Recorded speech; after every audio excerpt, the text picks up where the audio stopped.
हाँ राजकुमार, इन्हें तो पहले कभी सुमेरु में नहीं देखा। काका, ये हमारे ही पड़ोसी राज्य की वासी हैं और हमारे राज्य में ये शरण चाहती हैं, इसलिए मैं इन्हें पिताश्री के पास लेकर जा रहा हूँ। अवश्य, आप बहुत अच्छा कार्य कर रहे हैं। पुत्री, तुम्हें अपने आप को यहाँ सुरक्षित समझना चाहिए। इस राज्य में तुम्हें किसी भी प्रकार का कोई कष्ट नहीं हो। हाँ हाँ बहन, हनुमान जी से अपने साथ लेकर आए, वो एक प्रकार से भी हमारा परिवार ही हुआ।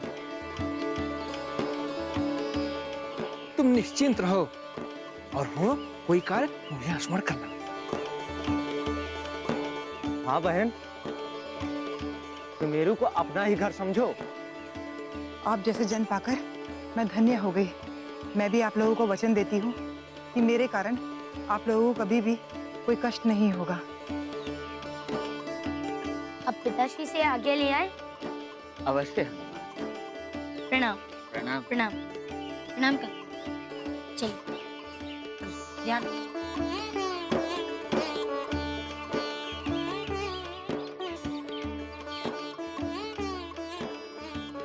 काका, हनुमान कुछ आवश्यकता से अधिक दयालु हो रहे हैं क्या? क्या अर्थ? हर तीसरे दिवस किसी न किसी को शरण दिलाते रहते हैं। पहले वो ऋषि, फिर ये साधिका, जिसके कारण इतना बड़ा कांड हुआ। ये बात तुम्हें हनुमान के मुख पर बोलनी चाहिए थी। पीठ पीछे किसी की बुराई करने वाले को क्या कहते हैं जानते हो ना? बात तो सही कह रहे हो काका। और वो सुना नहीं क्या कह रही थी वो? मैं वचन देती हूँ कि मेरे कारण किसी को कष्ट नहीं होगा। भाई, अगर आप दुखियारे हैं तो आपसे किसी को क्या कष्ट पहुंचेगा? तुम दोनों अपना मस्तक फुलाना बंद करो। ऐसा वो बच्चे इसलिए कह रहे थे कि वो किसी पर बोझ नहीं बनना चाहते थे। क्या क्या सोचते हो बताओ तो भला। काय से स्त्री किसी का क्या हानि कर सकती है? स्मरण रखो, जीवन में कभी भी किसी की भलाई या बुराई उसके मुख पर करो, पीठ पीछे नहीं।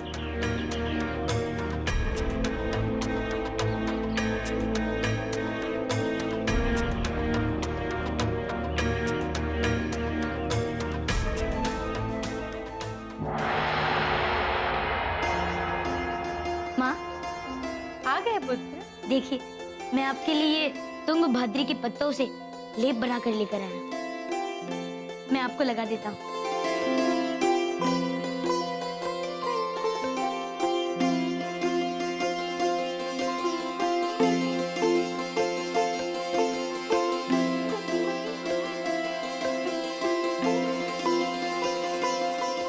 अरे, ये तो बड़ा ही चमत्कारी लेप है। इसको लगाते ही मेरे पैर की पीड़ा कम होने लगी।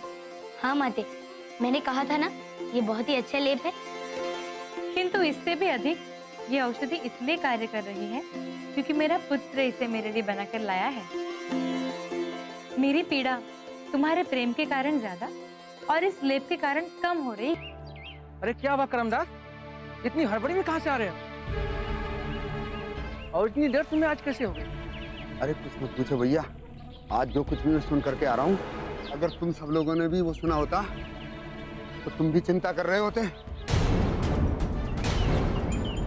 क्या हुआ करमदास? तो बताओगे भी? ऐसे पहले भी जाते रहोगे क्या? हमारे राज्य में एक चुड़ैल घुस आई है। क्या कह रहे हो भैया? तुमने ठीक से तो सुना? अरे हाँ, मैंने ठीक से सुना, हमारे राज्य में एक चुड़ैल घुस आई है। अरे अब तो कुछ करना चाहिए। ऐसे किसी चुड़ैल को क्यों घुस जाने दे? न जाने अब क्या सब बता वो। हाँ, कुछ पता चला? कहाँ से आई है, कब आई है? हाँ, हमारे धर्मदास है ना, पड़ोसी राज्य वाले, उन्हीं के राज्य से कल रात्रि को उसे पत्थर मार मार करके निकाला है। वो तो उसे मार ही डालते, किंतु वो भाग करके हमारे राज्य में घुस आई।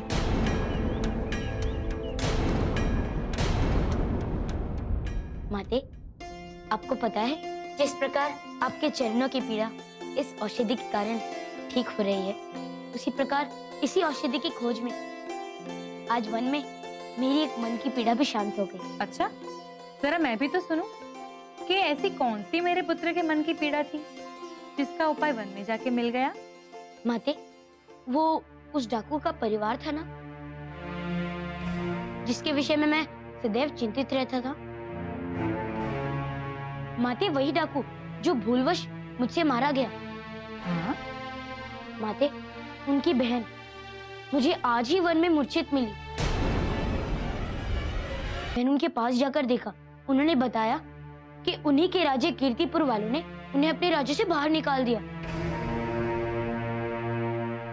तो मैं उन्हें अपने साथ ले आया ताकि मैं पिताश्री से इस विषय में वार्ता कर सकूं और उन्हें इस राज्य में शरण दिला सकूं। कहाँ है वो? अभी तो वो राज उद्यान में है, किंतु आपको औषधि लगाने के उपरांत मैं उन्हें राज दरबार में ही लेकर जाने वाला हूं।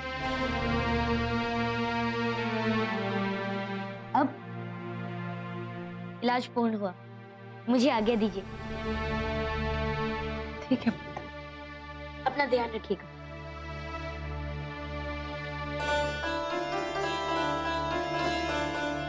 मैंने हनुमान को एक स्त्री के साथ देखा। उसे महाराज ने अपने राज्य में शरणार्थी बनाने के लिए अनुमति दिलाने गए हैं। अरे हे ईश्वर, ये क्या अनर्थ कर डाला हनुमान ने। मैंने कहा था ना काका, हनुमान की दयालुता एक न एक दिन हम सब के लिए कुछ अहित घटना का कारक बनेगी, देख लो। अरे यहाँ खड़े खड़े बात करके समय व्यर्थ ना करें। चलो चलते हैं और महाराज को सूचित करते हैं और उस चुड़ैल को मारकर भगा देते हैं अपने राज्य से। ठीक है, चलो चलो चलो, महाराज को सूचित करते हैं। चलो चलो चलो भैया। महाराज, इस स्त्री को हमारे राज्य में शरण दें। संध्या, हनुमान के इस प्रकार अनुनय विनय करने पर हम आपको राज्य में शरण देते हैं। हनुमान पुत्र, वन में जो ऋषियों के लिए कुटी बनाई गई उसमें एक कुटी में इन्हें उत्तम स्थान दो। जो आ गया महाराज। धन्यवाद महाराज। आपने मुझे शरण देकर मुझ पर बहुत बड़ा उपकार किया है महाराज।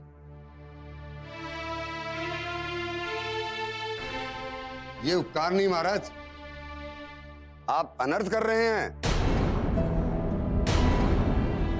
क्षमा करें महाराज, मैं आपकी आज्ञा के बिना राज दरबार में बोल रहा हूं। मेरे बोलने का प्रयोजन पूरी प्रजा के हित में है। आप क्या कहना चाहते हैं करमदास जी? महाराज, मेरा नाम करमदास है। मैं आपके इस महान राज्य का एक तुच्छ सा घसियारा हूं। प्रतिदिन की भांति आज प्रातः जब मैं अपने राज्य की सीमा पर घास काट रहा था तो मुझे पड़ोसी राज्य के धर्मदास ने बताया कि कल रात्रि ही उन्होंने एक पापिन स्त्री को पत्थर मार मार कर अपने राज्य से बाहर निकाला है। आप जिसे दुखियारी जानकर सुमेरु में शरण देने जा रहे हैं महाराज, वो कोई दुखियारी नहीं, एक चुड़ैल है। करमदास,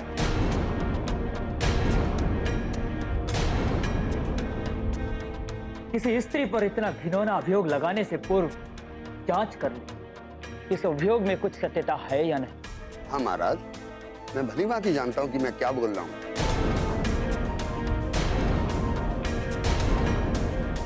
किंतु मुझे धर्मदास के कथन पर पूर्ण विश्वास है। अब आप ही बताएं महाराज, ये स्त्री इस प्रकार हमारे राज्य में कैसे आ गई और यदि इसने कोई दुष्कर्म नहीं किया है तो क्यों इसकी ये दुर्गति हुई? क्योंकि वो लोग नहीं, स्वयं पापी हैं। जिस स्त्री को उन्होंने चुड़ैल जैसा आरोप लगाकर अपने ही राज्य से बाहर निकाल दिया और उस पर प्रस्तर वर्षा भी की, उन मनुष्य को आप सभ्य मनुष्य कैसे कह सकते हैं करमदास जी? क्षमा करें महाराज। करमदास जी, आज इस दरबार में मैं एक राजकुमार नहीं, एक सुमेरु नागरिक के स्थान पर हूं, जो एक स्त्री के लिए उसे शरण दिलाने के लिए गुहार लगा रहा है। तो ठीक है हनुमान, मैं अपना कथन पूर्ण करता हूँ कि ये स्त्री दुखियारी नहीं, किंतु क्या आपने इसे शरण दिलाने से पूर्व इसका भूतकाल जानने की चेष्टा की?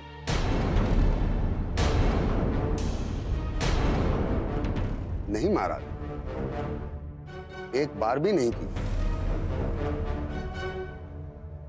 क्यों इस स्त्री की ऐसी दशा हुई महाराज? क्यों इसे प्रस्तर वर्षा से समाप्त कर देने की चेष्टा की गई? हनुमान ने तो एक बार भी यह ज्ञात करने का प्रयास नहीं किया महाराज, अपितु इसे लेकर आपके समक्ष उपस्थित हो गए। आप ही बताएं महाराज, यदि ऐसा ही होता रहा तो न जाने कहां कहां से आकर अपराधी हमारे राज्य में प्रवेश करते रहेंगे और शरण पाते रहेंगे।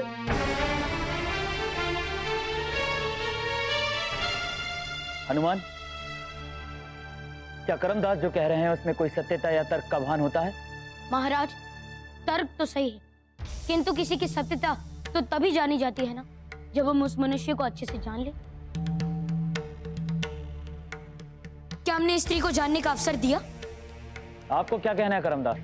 अवसर देने का प्रश्न ही क्यों उठे महाराज?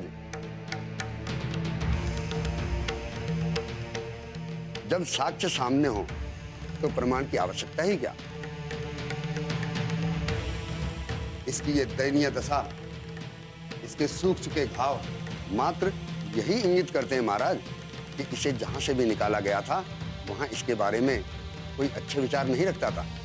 कदाचित आप सही कह रहे हैं, किंतु ये कोई संभावना भी तो हो सकती है। हो सकता है कि ये स्त्री किसी और के कर्मों का फल भोग रही है। क्या आप ऐसे ही किसी तीसरे व्यक्ति के मात्र कथन पर विश्वास करके किसी स्त्री को चुड़ैल की संज्ञा कैसे दे सकते हैं? आप ही बताइए।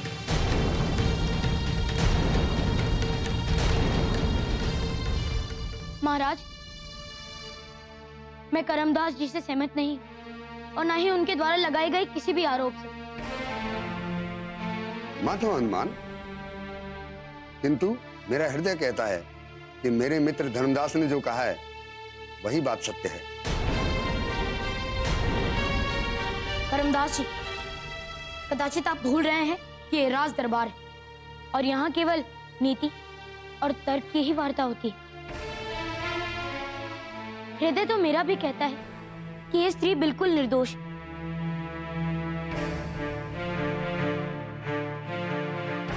और इसको इसके राज्य से निकालने वाले पापी, तब आप क्या कहेंगे?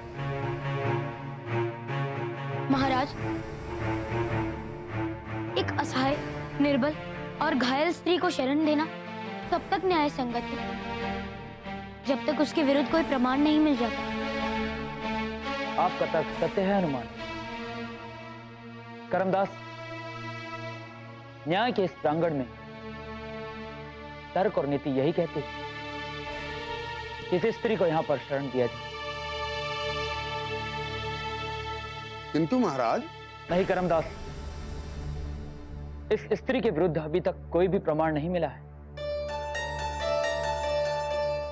यदि कोई प्रमाण मिलता है या ऐसा कोई दृश्य प्रस्तुत होता है तब उस बारे में विचार किया जा सकता है, किंतु तब तक हम इसे अपने राज्य में रहने की अनुमति देते हैं।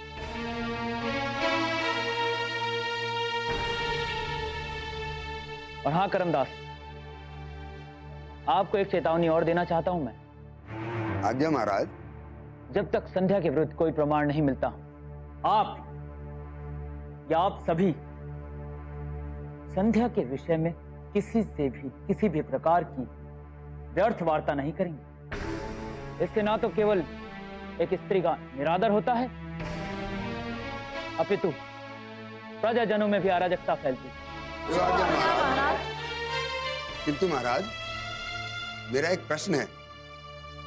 आज्ञा है।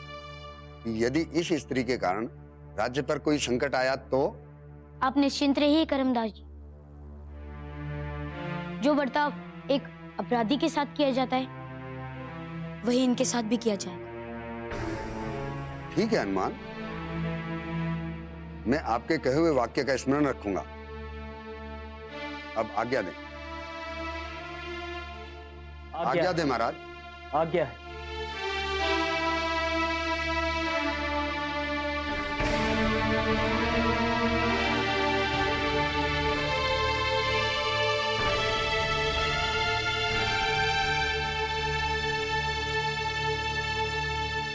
सभा की कार्यवाही आगे बढ़ाई जाए।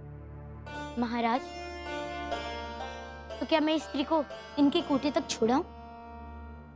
अवश्य हनुमान, और हाँ, इनके लिए उत्तम भोजन और वस्त्र आदि की व्यवस्था भी कर देना। जो आज्ञा महाराज। चलिए।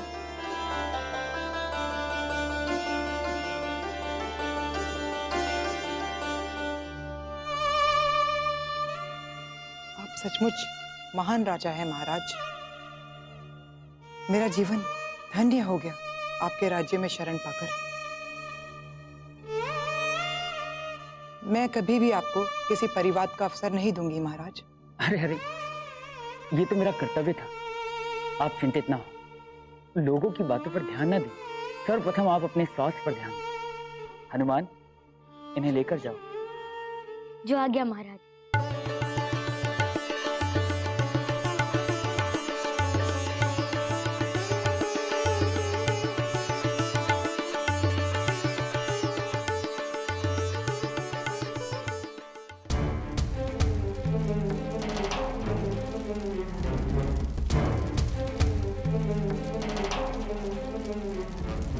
मेरे 1.25 लाख जाप पूर्ण हुए प्रभु। दर्शन दीजिए प्रभु, दर्शन दीजिए।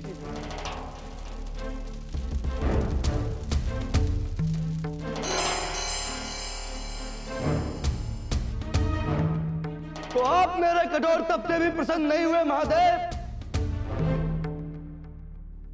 ठीक है प्रभु, मैं भी आपको प्रसन्न करने हेतु अब हठ योग करता हूं। अब मेरे हठ योग के 1.25 लाख जब स्वीकार करें प्रभु।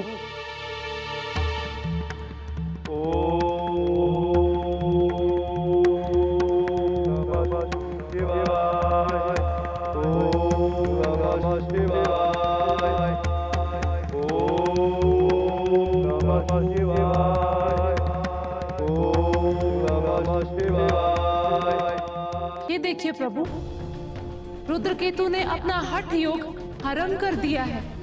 अब तो ये तपस्या उसके लिए और भी कठिन हो गई है। ये देखते हुए तो मुझे लगता है प्रभु कि वो अवश्य ही आपको उसके समक्ष आने के लिए विवश कर लेगा। हाँ देवी, किंतु मैं क्या करूं? मैं नहीं चाहता। क्यों प्रभु? आप तो सदैव मुझे कहते हैं कि आप अपने भक्त की हर इच्छा पूर्ण करते हैं, किंतु आज ये ऐसा क्या मांगने वाला है जिसे देते हुए आपको भी चिंता हो रही है? देवी, वो हमसे हमारा त्रिशूल मांगना चाहता है। क्या? वो हमसे हमारा त्रिशूल मांगना चाहता है। क्या? किंतु प्रभु, ये नवजीवन दाता ही नहीं, सर्व विध्वंसकारी, अकत्य और महानाशकर्ता अस्त्र भी है। इसके तीनों शूलों में ओम की पूर्ण शक्ति अर्थात आकार, उकार और मकार यानी सद्गुण, रजोगुण और तमोगुण, तीनों गुणों की शक्तियां समाई हैं। ये यदि किसी असुर के हाथ लग जाए तो इससे बड़ा दुस्वप्न कोई नहीं होगा प्रभु। तभी तो देवी हमने विष्णु जी से कोई मार्ग पूछा, तो उन्होंने क्या कहा प्रभु? उन्होंने भी त्रिशूल को देने से मना कर दिया देवी। तो आपने वरदान में कुछ और देने के विषय में क्या सोचा है प्रभु? अभी कुछ नहीं सोच रहा हूं देवी। यदि आप कहे तो मैं किसी के द्वारा इस रुद्र केतु की साधना भंग करवा दूं? नहीं देवी, ऐसा करना उचित नहीं होगा। जो तप कर रहा है उसे उसकी याचना का फल तो अवश्य मिलना चाहिए। तो क्या आप अपना त्रिशूल दे देंगे प्रभु?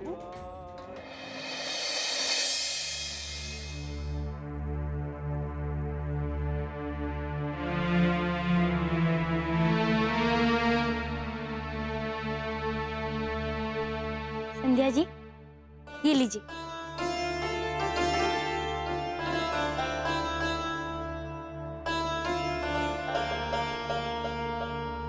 हनुमान, मैं किन शब्दों में आपका और आपके पिताजी का धन्यवाद कहूं? नहीं नहीं संध्या जी, देखिए, आपको धन्यवाद देने की कोई आवश्यकता नहीं। अपने राज्य में शरण देकर मैंने तो बस एक प्रकार से अपना कर्तव्य निभाया है। अब आप निश्चिंत रहिए। मेरे होते हुए इस राज्य में आपका कोई अहित नहीं कर सकता। आपको कोई समस्या नहीं है। हनुमान, आप मुझ पर इतने उपकार कर रहे हैं, मैं आपकी बहुत आभारी हूँ हनुमान। नहीं नहीं संध्या जी, मैंने आप पर कोई उपकार नहीं किया। आपको अपने राज्य में शरण देकर मैंने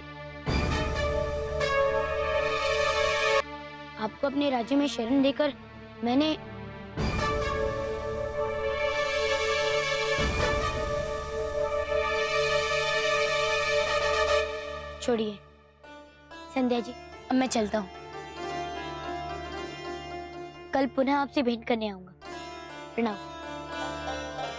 अपना ध्यान रखिए।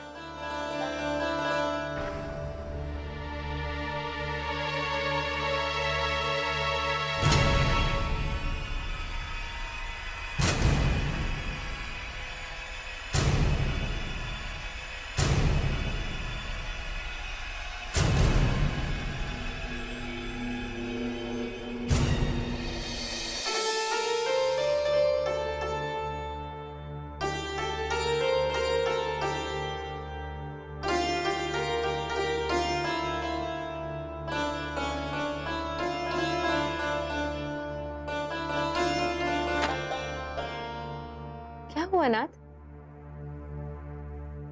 क्या सोच रहे हैं आप? अंजना, हम सोच रहे हैं कि आज राज दरबार में हनुमान ने जो किया उसे उसके लिए रोकते या उसकी प्रशंसा करते।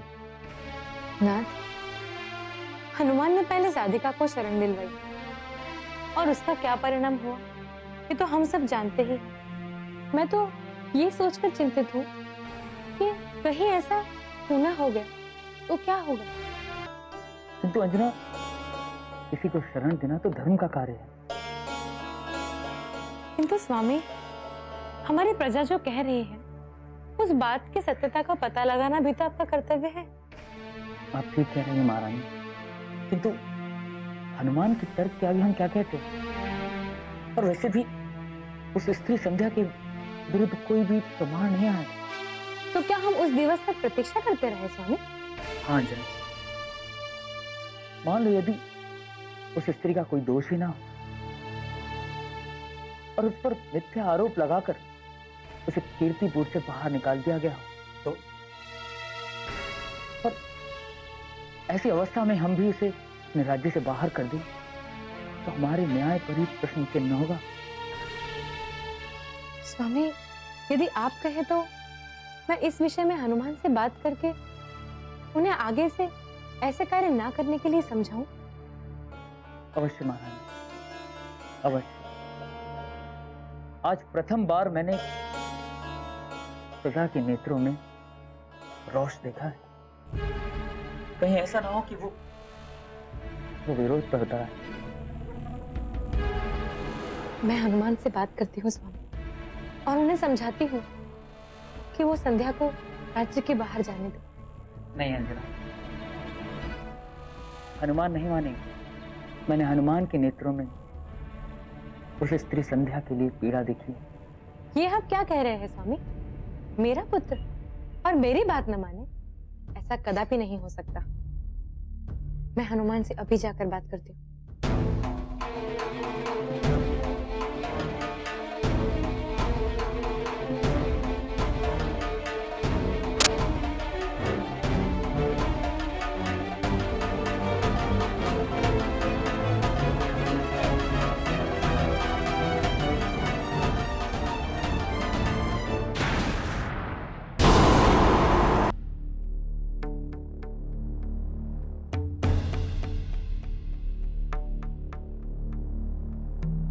ये क्या हो रहा है?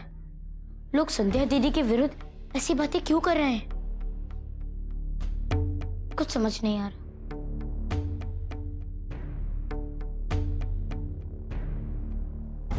हनुमान, जी माते, आइए। क्या हुआ पुत्र? इतने चिंतित क्यों हो? कुछ नहीं माते, मैं कब चिंतित होता हूँ? मैं मां से नहीं कहोगे? आओ बैठो।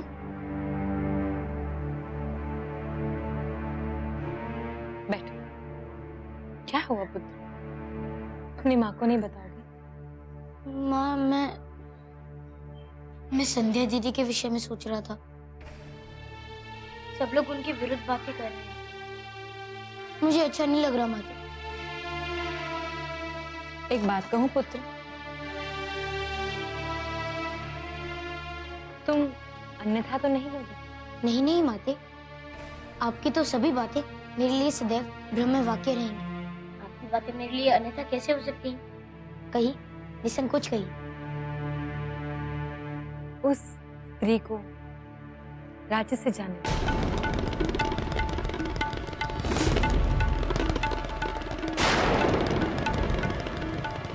हनुमान, देखो, तुमने उत्कर्षा को भी इसी प्रकार शरणागति दिलवाई थी, और उसके बाद क्या हुआ पूरा ब्रह्मांड जानता है।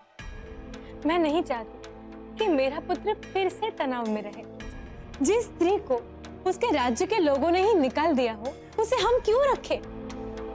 सुबह तो मैं तुम्हें नहीं रोक पाई हनुमान, किंतु जब मुझे पता चला कि तुमने उस स्त्री को शरण दिलाने के लिए राज्य दरबार में सबके विरुद्ध जाकर तर्क और कूटनीतियों का इस्तेमाल किया, तब मेरी बात मानो हनुमान, उसे जाने दो। पता नहीं उसका भूत क्या था, न जाने वो क्या भविष्य लेकर हमारे इस राज्य में आई है।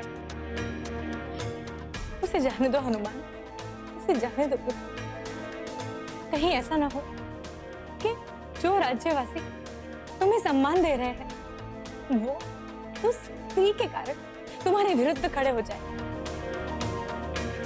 और क्या पता, कदाचित वो स्त्री कोई मायाविनी हो और किसी दरिद्रा का रूप लेकर हमारे राज्य में किसी अहित के लिए आई हो, और तुम्हारे भोलेपन का अनुचित लाभ उठाकर तुम्हें अहित पहुंचाए। माते, आपके पुत्र से अधिक राज्य के लोग क्या कहेंगे, उसकी चिंता कब से होने लगी? क्या एक स्त्री जिस पर कुछ आरोप लगाए जा रहे हैं, वो आपके लिए इतना बड़ा विषय बन गई कि आप शरणागत को अपने आदेश से शरण मुक्त करने को कहेंगे? क्या करूं मैं? असहाय छोड़ दूं उस स्त्री को? छोड़ दूं उसे अपने भाग्य के भरोसे? अरे माते, जिस स्त्री का भाग्य उसके पूरे जीवन में उसके साथ दुर्भाग्य के रूप में रहा है, उसे उसके भाग्य के भरोसे छोड़ दो? बताइए माते, मुझे एक अवसर मिला है अपनी भूल को सुधारने का, और मैं ये अवसर नहीं खोना चाहता माते। चुड़ैल, डायन, पापिनी, दुष्ट और पता नहीं क्या क्या घोषित कर रहे हैं। आपको पता है वो कौन है?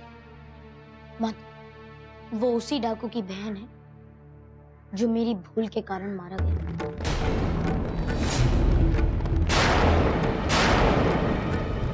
बात नहीं मानती। आपका आदेश सराखो।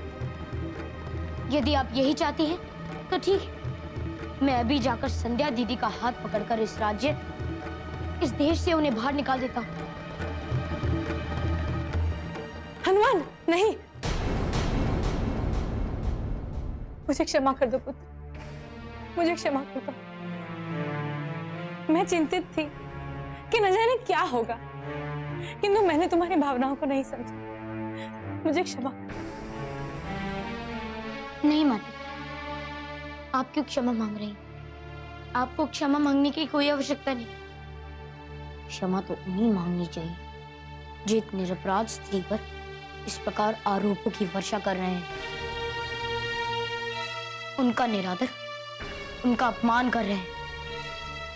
माते, मेरा हृदय कहता है कि संध्या दीदी बिल्कुल निर्दोष है। वो भी उतनी ही पवित्र स्त्री है जितनी हमारे राज्य की दूसरी स्त्री हैं और जितनी आप हैं माते। कुल से किसी के भी चरित्र का माप लेने वाले लोग क्या कभी भी उचित हो सकते हैं माते? आप ही बताइए, क्या निम्न कुल में गुणी और उच्च मेधा वाले लोग क्या कभी जन्म नहीं ले सकते? एक स्त्री को मात्र इसलिए डायन, चुड़ैल और पता नहीं क्या क्या घोषित किया जा रहा है। क्यों? क्योंकि उसका भाई एक डाकू है, इसलिए? बताइए माते, क्या किसी के भाई के कर्मों का दंड उसकी बहन को मिलना उचित है? बोलिए। ठीक है माते, आप जानती हैं कि ये सब उचित नहीं, फिर भी कोई बात नहीं। आप जैसा कहेंगी वैसा ही होगा। मैं जाके संध्या दीदी को कह देता हूँ। नहीं, नहीं पुत्र, नहीं, तुम अपने संध्या दीदी के पास जाओगे, किंतु ये कहने नहीं कि वो राज्य से चली जाए।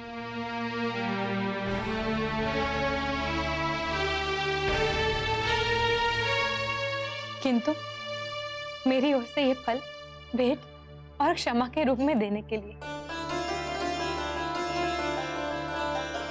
धन्यवाद माते।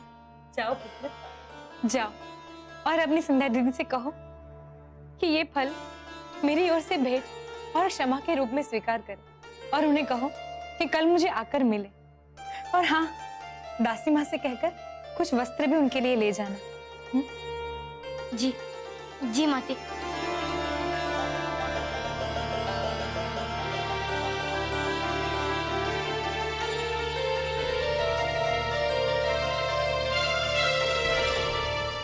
मेरा लाल, मेरा बच्चा, मेरा बच्चा, मेरा बच्चा, मेरा बच्चा, मेरा बच्चा, मेरा बच्चा, मेरा बच्चा। अरे क्या हुआ कमला बहन? अरे इतनी घबराई हुई क्यों हो? क्या हुआ कलवा को? मेरा बच्चा, मेरा लाल, कल कल संध्या से ही आलोप है। आलोप है? कहाँ आलोप है? वो मैंने उसे रात्रि भोजन के लिए लकड़ियां लाने वन भेजा था, तब से उसका कुछ पता नहीं है। क्या?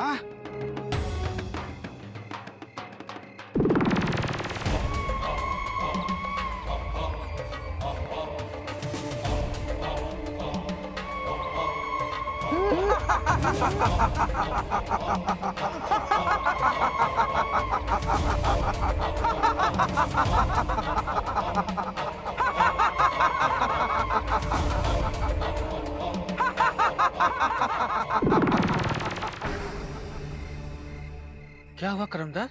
अचानक क्या विचार करने लगे? कुछ नहीं ननकू भैया, मैंने देखा कि वो स्त्री जिसे हनुमान ने शरण दिलाई है वही इस बेचारी के बच्चे को बैठी खा रही है। वो चुड़ैल है। करमदास जी, पिताश्री ने आपको इस प्रकार की मिथ्या फैलाने के लिए मना किया है ना, फिर आप ऐसा क्यों कर रहे हैं? क्षमा करें राजकुमार, किंतु प्रत्यक्ष को प्रमाण क्या, आज इस बेचारी का पुत्र अलोप हुआ है। आज तक जो नहीं हुआ है आपके द्वारा उस चुड़ैल को शरण देने के साथ ही आरंभ हो गया है। किंतु आपने देखा तो नहीं ना? देखने की आवश्यकता ही क्या है हनुमान? हाँ हाँ राजकुमार हनुमान, मेरा पुत्र हर दिवस उसी वन से लकड़ियां बीनकर लाता था, फिर आज ही क्यों अलग है? कैसे हुआ हनुमान जी? क्या अब भी आपको उस स्त्री के पक्ष में बात करनी बाकी है? जब तक प्रमाण नहीं मिल जाता मैं उनके विरुद्ध कोई भी निर्णय नहीं ले सकता माते। निर्णय लेना या ना लेना ये तो महाराज के हाथ में है। चलो आज महाराज से विशेष दरबार लगवाकर इस बात का निर्णय ले ही लेते हैं कि इस राज्य में वो स्त्री रहेगी या हम। हाँ, सत्य कहा, चलो। पहले कुछ लोग जाकर उस चुड़ैल को पकड़ कर लाओ, जाओ। और हनुमान, आप हमारे साथ राज दरबार चलें ताकि हमें संतुष्टि रहे कि आप उस चुड़ैल का सहयोग करने हेतु साक्ष्यों को मिटा नहीं रहे। चलिए। चलिए।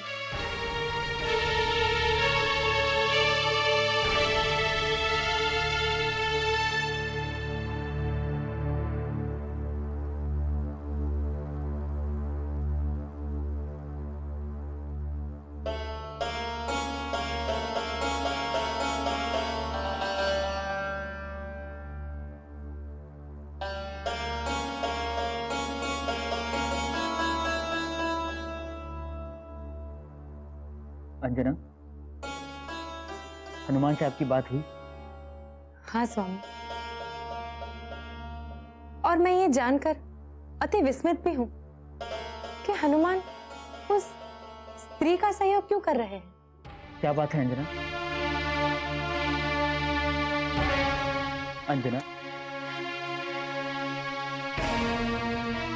सब कुशल मंगल तो है ना? आपकी वाणी में पुत्र दुख दिख रहा है। हाँ स्वामी, क्योंकि यही दुख मेरे पुत्र की पीड़ा का कारण है। हनुमान जिस स्त्री को इस राज्य में शरण के लिए लाया है और जिस स्त्री के सहकार में वो सबसे तर्क कर रहे हैं, वस्तुतः कोई और नहीं परंतु उस डाकू की बहन है जिसकी मृत्यु हनुमान से भूल से हुई थी। और हनुमान अपनी इस ग्लानि को दूर करने के लिए प्रतिदिन प्रभु से प्रार्थना करते हैं। और वो स्त्री के आने से हनुमान को वो अवसर प्राप्त हुआ है स्वामी। क्या? हे प्रभु, अर्थात वो स्त्री निर्दोष है और वो अपने भाई के कुकर्मों की वजह से इस मुसीबत में आई है। हाँ स्वामी, अब हनुमान से बात करने के बाद मेरा भी यही मानना है कि वो स्त्री निर्दोष है और ये सब जो हो रहा है वो सिर्फ प्रजा की मिथ्या धारणाओं का ही परिणाम है। आप ठीक कह रही हैं। लोगों का क्या? लोग तो अपनी कुंठा को मिटाने के लिए बस एक मार्ग ढूंढते रहते हैं। उस डाकू पर उसका कोई बस नहीं चला तो उसकी निरह बहन को अपने क्रोध का भागी बना दिया और वो किसी की शरण में ना जाए, इसलिए उस पर मिथ्या आरोप लगाए कि वो डायन चुड़ैल। अंजना, आप चिंतित ना हो, मैं आपको वचन देता हूं कि मैं हनुमान के साथ हूं और उस स्त्री संध्या को हमारे राज्य में एक सुरक्षित स्थान मिलेगा। आप चिंतित ना हो, मैं आपको वचन देता हूं कि मैं हनुमान के साथ हूं और उस स्त्री संध्या को हमारे राज्य में एक सुरक्षित स्थान मिलेगा।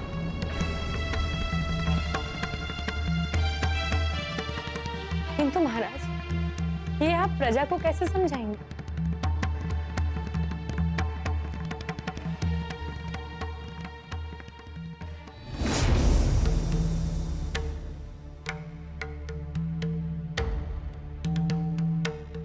अंजना, प्रजा जब किसी के विरुद्ध बलवा बोल देती है तो क्या सत्य है क्या असत्य उसे नहीं समझती। उसे सिर्फ उसके दोष दिखाई देते।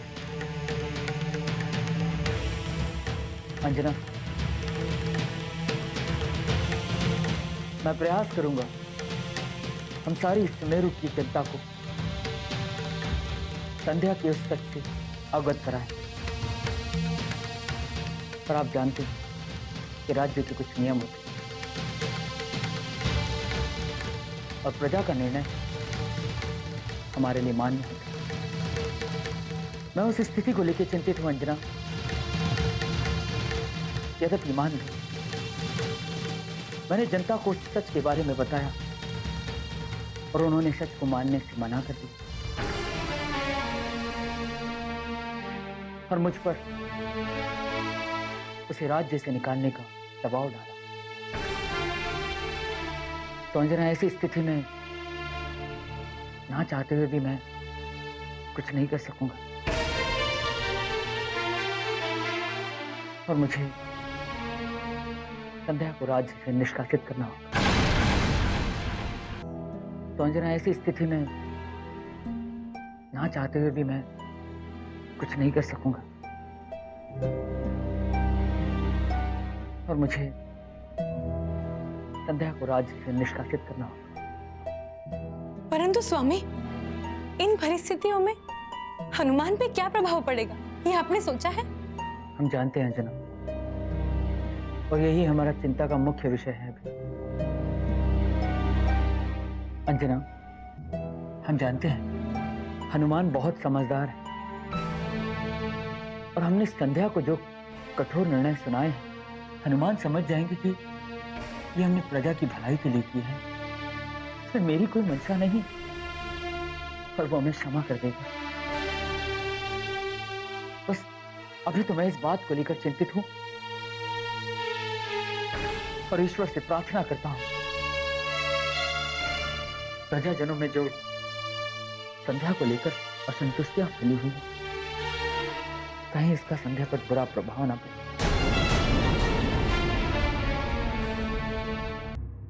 प्रणाम महामंत्री जी। हम सब एक विशेष प्रार्थना लेके आपके समक्ष प्रस्तुत हुए हैं। हम सभी चाहते हैं कि हमारे एक विशेष मुद्दे का निर्णय अभी हो, किंतु विशेष दरबार तब तक नहीं लगता जब तक कोई विशेष परिस्थिति का सामना न हुआ हो। परिस्थिति बड़ी ही विकट है महामंत्री जी, कृपया विशेष दरबार लगवाइए। हम सभी आपसे विनती करते हैं। हनुमान, ये लोग जो मांग कर रहे हैं क्या वो सही है? जो मांग होगी प्रजाजन के निर्णय पर ही होगी और मैं जो कुछ भी कहूँगा राज दरबार में ही कहूँगा। आप जाकर महाराज को कृपया ये सूचित कर दीजिए कि प्रजाजन विशेष राज दरबार की मांग उठा रहे हैं। ठीक है हनुमान, आप लोग यही प्रतीक्षा करें, मैं जाके महाराज को सूचित करता हूँ। अब निर्णय होगा हनुमान। मेरा पुत्र अलोप होने का कारण वो चुड़ैल अब इस राज्य में नहीं रह सकेगी। आपके कारण मेरा पुत्र अलोप हुआ है। यदि आप उसे इस राज्य में रहने के लिए शरण ना दिलाई होती तो मुझे ये दिन देखना ही ना पड़ता। मुझे मेरे पति की सौगंध, अगर आप इस राज्य के राजकुमार ना होते तो। आपको जो कहना है मुझसे नहीं, महाराज से कहिए। इस राज दरबार में आप भी एक प्रजाजन के रूप में ही होंगे और मैं भी एक प्रजाजन के रूप में ही उपस्थित हूँ। चल चल चल